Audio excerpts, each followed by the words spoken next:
What's up YouTube? Today I'm going to do a quick video on how to put your PS3 in safe mode.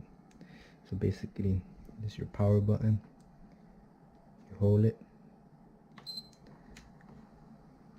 till it reboots again. It's going to turn back off. As you can see, it beep once.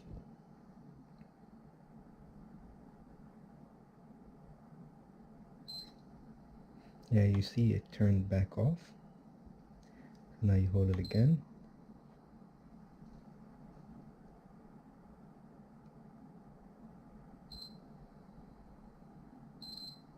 There it goes.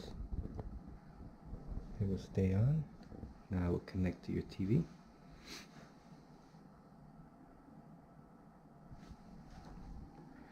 Press the PS button, and there you go. You are on safe mode. Well, like and subscribe. Thanks.